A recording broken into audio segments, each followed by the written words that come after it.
Good morning, everyone, and aloha. Still in California. Actually, we're packing up today to drive down to Los Angeles, and then tomorrow we hop on a flight and get to go back home. Really nice.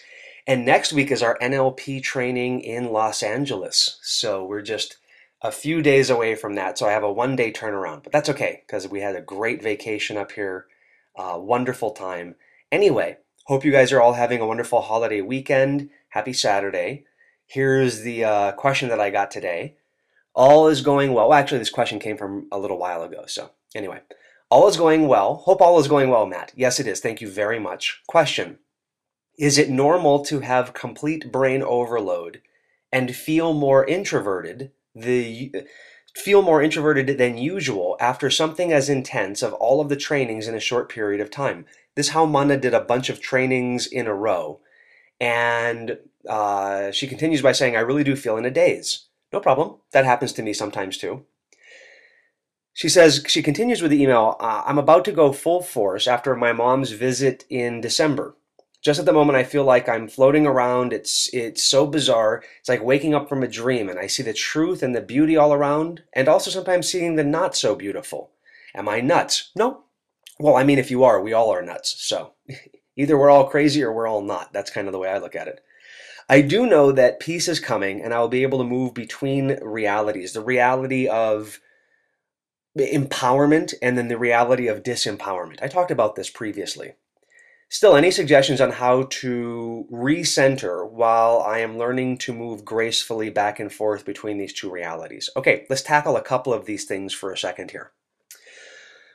Jung talked about introverted versus extroverted along a spectrum. So you're not an extrovert, you're not an introvert. In fact, Carl Jung and Myers and Briggs would just absolutely they wouldn't like that because it's along a spectrum. It's not either or. I am not an introvert, I am not an extrovert.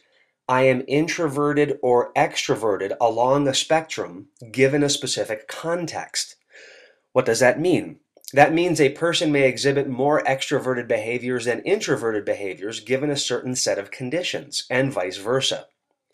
What do trainings on psychology, empowerment, positive thinking, NLP Huna do? They help to kind of balance you up. It is thought to be rather extreme to be fully on the extroverted side, and it is thought to be extreme to be fully on the introverted side. It's seen as a little bit more of a positive from some people, not everyone, but it's seen as a little bit more of a positive to have kind of something more in the middle ground. What I have noticed over the years that in the NLP trainings, in the Huna trainings, in the trainings that we teach at least, I can tell you that the students that go through tend to experience a balancing afterwards. So people who are more extroverted, they tend to learn to be a little bit more balanced and they find that they're exhibiting more introverted behaviors. And vice versa. People who are much more introverted, I've seen people who score at the beginning of our master practitioner training very high on the introverted scale. By the end of the training, I'm looking at their behaviors and they're far more balanced. However, because they've lived so long on one end of this extreme, it feels like they've become more introverted or more extroverted. Now, by the way, I'm only talking about one, introverted versus extroverted, because most people know what that means.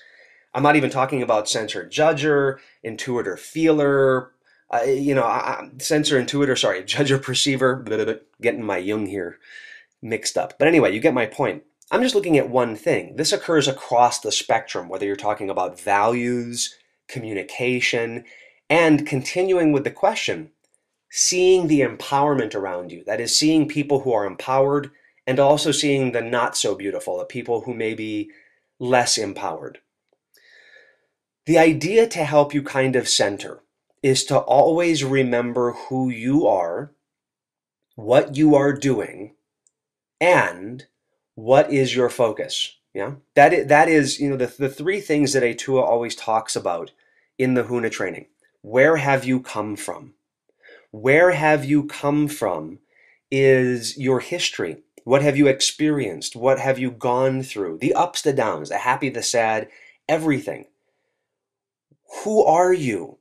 Who are you is the essence of knowing who you are. Now, by the way, I don't know if you'll ever have that question fully answered. Right now in the moment, who are you? Well, right now in the moment, I'm someone doing a blog. I'm focused on that. And then that brings up the next thing. What are you doing now? Three things. Where did you come from? Who are you? And what are you doing now? What is your focus? If your focus is to help people who are less empowered, realize you're going to see a lot of that. In a week, and by the way, for those of you that are going to be there in LA, my hat off to you.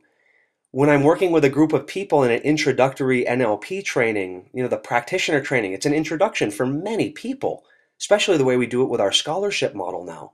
I'm going to see a lot of people that come up to me who tell me about how their world is, and they're going to sound very disempowered. Compare that to March when I meet with the upper level HUNA students who've been coming around for 4 or 5 years. I'm going to hear a lot more talk about empowerment and seeing possibility. That's neither right nor wrong. I just realize here's what I'm doing now, and that's what my focus needs to be. Now, this Haumana sent me a follow-up later on, a follow-up email, and the follow-up email was, Happy Thanksgiving, great article in Psychology Today. Thank you very much. I also blog in Psychology Today. Enjoy the time with the family. So wonderful to hear the kids experiencing snow. Very priceless. Yes, it was. It was really, I should put a picture up on Facebook of Ethan and Skylar in the snow. Just fabulous. I must confess something that I just figured out today. This is the same student now. I've been so intensely into training that I forgot about my physical body. I exercise, I ate well, I just forgot to take certain vitamins, which was causing a little bit of brain fog, laughing out loud. So technically I was experiencing that because I had a little bit of less oxygen flow to the brain. So it says, always believe in the mind, body, spirit situation. So thank you very much. It says, getting it now into place. Promise I will be completely coherent by NLP Prac. That's cute because she's coming to the practitioner training next week. Have a beautiful holiday. Thank you very much. I will. And again, thank you for your emails. I love the follow-up because, first of all, it allowed me to answer the question about the introverted versus extroverted. So yes, there's a mental component. And listen, I say this in all of my trainings. You all have a physical body. You all have a physical body. I don't need to go over the mistakes that people have made in the self-help industry, thinking that the mind can outrule or overcome physical limitations. Are there exceptions to that rule? Are there people who bend the rules and do overcome certain physiological things? Yes. And here's the deal. From a HUNA perspective, and please keep in mind that my PhD is in health psychology. Health psychology is the study of energy, mind, and body. HUNA is the study of spirit, which is also energy, mind, emotion, body. This is my area of focus. This is the area that I love to talk about. It is what I do, and it is what I've dedicated my life to. There's no way around it. You have a physical body. Last night I got 8 hours of sleep. Tomorrow when we have to fly, am I going to get a little bit yet less? Yes. Can I push it a little bit more tomorrow because I'm getting less sleep? Yes. And my body, for whatever reason, is the type of body that likes to get 7 to 8 hours of sleep, 7.5 on average a night. And that's just the way I am. I know who I am, I know what I need to do, and I know what I need to have. So please keep in mind that you do have a physical body, and we do tend to push it during the holidays. We all do. Whether it's too much alcohol, not enough sleep, going out too much, eating too much and expanding that stomach. Any of these things can occur. So please do keep in mind that balance is important, and the ability to say, I do have a physical body that has physical needs, that is very important to do, especially in these teachings. So I hope that helps out. I hope you guys are all having a wonderful weekend. Thank you so much again for all of the questions. Keep sending them.